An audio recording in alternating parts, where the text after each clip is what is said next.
महाभारत युद्ध की तैयारियां हो रही थी।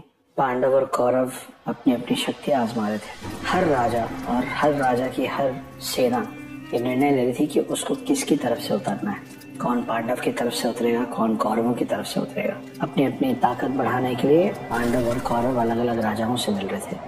और उसी समय जब ये लोग जाके मिले एक राजा से जो थे उडुपी के राजा, उनसे पूछा गया कि आप किसकी तरफ से लड़ेंगे, कौरवों का साथ देंगे या पांडवों का। उडुपी के राजा ने बोला मैं किसी का साथ नहीं दूंगा और मैं सबका साथ दूंगा। लोग कंफ्यूज हो गए, इनको समझ नहीं आया।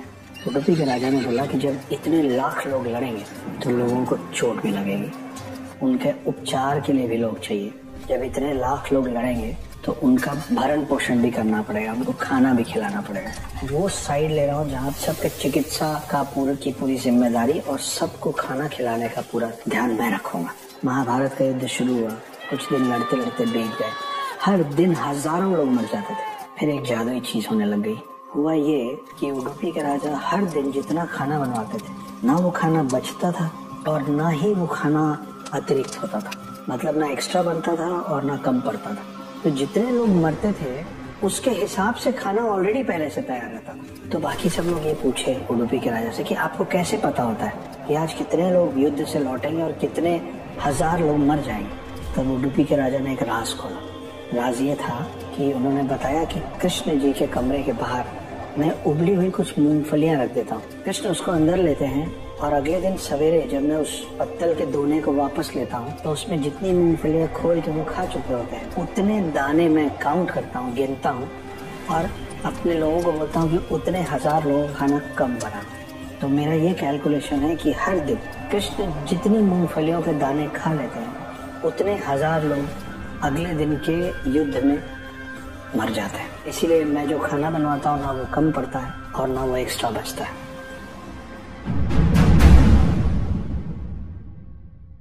ये एक कहानी थी महाभारत की। लेकिन जो मैंने आपको बताया कि सवाल पूछे जा रहे थे हर किसी से कि आप किसके तरफ से लड़ोगे, आप किसका साथ दोगे। ये सवाल पूछते पूछते कृष्ण पहुंचे बर्बरीक के पास। बर्बरीक कौन था? बर्बरीक भीम का पोता था, घटोत्कच का बेटा। बर्बरीक इतना शक्तिशाली था कि वो जिसकी तरफ से लड़ता उसका जीतना तय था। कृष्ण चाहते थे कि वो हमारी तरफ से लड़े, मतलब पांडवों की तरफ से लड़े। कृष्ण गए बर्बरीक के पास और पूछे कि तुम किसकी तरफ से लड़ोगे। बर्बरीक ने बड़ा अजीब से जवाब दिया। बर्बरीक ने कहा कि मैं जो कमजोर होगा मैं उसकी तरफ चला जाऊंगा। आप समझ रहे हैं, मतलब मैं दोनों तरफ से लड़ूंगा।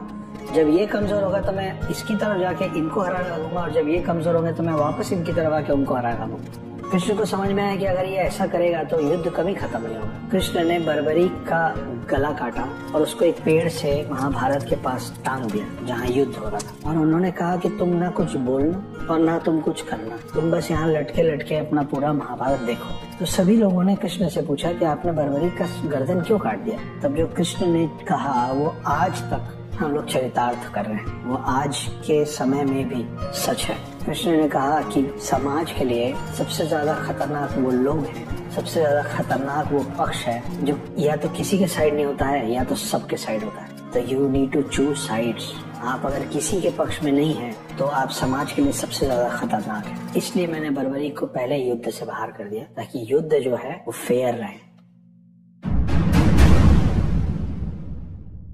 एक फाइटिंग का फॉर्म है जिसको कलरी पट्टू कहते हैं। आई एम श्योर आप लोगों ने सुना होगा। कलरी पट्टू को सबसे पहले बनाने वाले, उसको इजाद करने वाले, उसको इन्वेंट करने वाले जो हैं वो कृष्ण ही हैं। कृष्ण जी ने अपनी पूरी सेना को कलरी पट्टू सिखाई, उनको तैयार किया। इसीलिए महाभारत में कृष्ण की जो सेना थी जिसका नाम था नारायणी सेना, वो सबसे ज्यादा घातक और खतरनाक सेना थी। तो जब कृष्ण के पास इधर से दुर्योधन और उधर से अर्जुन पहुंचे और कृष्ण ने पूछा कि दुर्योधन जब मैं सो के उठा तुम दोनों खड़े थे पर मेरी नजर पहले तुम पर पड़ी, बोलो क्या चाहते। दुर्योधन ने चुना कि मुझे कृष्ण नहीं चाहिए, मुझे कृष्ण की पूरी सेना चाहिए, नारायणी सेना। और अर्जुन ने चुना कि मुझे नारायणी सेना नहीं चाहिए, मुझे कृष्ण चाहिए। तो ये जो सेना है जिसका नाम नारायणी सेना था, जो सबसे खतरनाक सेना थी महाभारत में, उसका नाम नारायणी सेना इसलिए था क्योंकि विष्णु अवतार कृष्ण जो है, जो विष्णु है, विष्णु का एक नाम नारायण है। तो कृष्ण की आर्मी का, कृष्ण की सेना का नाम नारायणी सेना से बेहतर क्या हो सकता था। और इनके ध्वज में बना रहता था गरुड़। गरुड़ विष्णु जी का वाहन है। कलरी पट्टू यहाँ से जब आगे बढ़ा तो बोधि धर्म नाम के एक व्यक्ति ने उसको उसमें थोड़े बहुत फेर बदल करके, और देश के बाहर जब ये पहुंचा तो यही it is one of the martial art forms now. तो ये जो आप मार्शल आर्ट के नाम से जानते हैं उसका सृजन कलरीपट्टू से हुआ था, और कलरीपट्टू जो है उसको बनाने वाले आपके कृष्ण। तो ये है नारायणी सेना की कहानी, ध्वज में गरुड़ होने की कहानी और कलरीपट्टू की कहानी। कुछ सबसे बड़े धनुर्धर और कुछ सबसे बड़े योद्धा जो महाभारत के अंदर थे उनमें से एक का नाम था कर्ण, सूर्यपुत्र कर्ण। आपको पता ही है सूर्यपुत्र कर्ण जो थे वो पांडवों के सबसे बड़े भाई थे, ये भी आपको पता है। जब युद्ध चल रहा था तो कर्ण को हराना बहुत मुश्किल था। फाइनली कर्ण को हराया गया। जब वो उनके हाथ में कोई हथियार नहीं था तब कर्ण को मारा गया। उसके पहले कर्ण का कवच और कुंडल ले लिया गया था। उस दिन जिस दिन कर्ण मरे और पांडव खुशी से अपनी माँ कुंती के पास पहुंचे तो कुंती विलाप में थी, कुंती रो रही थी, तकलीफ में थी। युधिष्ठिर उनके पास गए और बोले कि आपको तो खुश होना चाहिए क्योंकि आपके 5 पुत्र जीवित हैं, और एक हमारे लिए जो बहुत बड़ा थ्रेट था जिसको हराना बहुत कठिन था कर्ण, उसको आज हम लोगों ने मार दिया। तो आपके पास दुखी होने का कोई कारण नहीं है, आप क्यों दुखी हैं? तब कुंती ने बताया युधिष्ठिर को और 5 पांडवों को कि कर्ण उन 5 पांडवों का बड़ा भाई था। जब ये बात युधिष्ठिर ने सुनी, युधिष्ठिर को इतनी तकलीफ हुई कि ये बात आपने हमको पहले क्यों नहीं बताई, शायद हम कोई बीच का रास्ता निकालते, शायद कर्ण जिंदा होते। और उस समय गुस्से में युधिष्ठिर ने अपनी माँ को श्राप दिया। उन्होंने कहा कि ये इस इतनी बड़ी बात को आपने अपने अंदर समा के रोक लिया। मैं श्राप देता हूँ कि आज के बाद कोई भी महिला अपने पेट में कोई भी बात नहीं रख पाई। तो हम जो मजाक में कहते हैं कई बार कि औरतों के पेट में बात नहीं पचती है, इसकी भी एक बैक स्टोरी। पांचाल के राजा द्रौपद की बेटी द्रौपदी, जिनका जन्म यज्ञ की अग्नि से हुआ था और आगे जाकर उनका विवाह 5 पांडवों से हुआ। पर एक पत्नी 5 पतियों के साथ पारिवारिक जीवन कैसे निभाती? पांडवों के बड़े भाई युधिष्ठिर ने इस समस्या का हल ढूंढा। उन्होंने एक ऐसा नियम बनाया जिसके अनुसार हर एक साल द्रौपदी अपने एक पति के साथ रहेगी और उस दौरान कोई और पांडव उनके कमरे में प्रवेश नहीं कर सकता था। अगर गलती से भी इस नियम को तोड़ा गया तो दोषी को कठोर दंड मिलेगा। उसे ब्रह्मचारी की तरह रहकर 12 साल वनवास में बिताने होंगे। सभी पांडव पूरी निष्ठा से इस नियम को निभाते थे, पर एक दिन अर्जुन ने इस नियम को तोड़ दिया। दरअसल एक दिन एक ब्राह्मण को कुछ लुटेरों ने लूट लिया था। वो मदद मांगते हुए अर्जुन के पास पहुँचे। अर्जुन उनकी सहायता करना चाहते थे, पर उस समय उनके सभी शस्त्र द्रौपदी के कमरे में रखे हुए थे और द्रौपदी युधिष्ठिर के साथ समय बिता रही थी।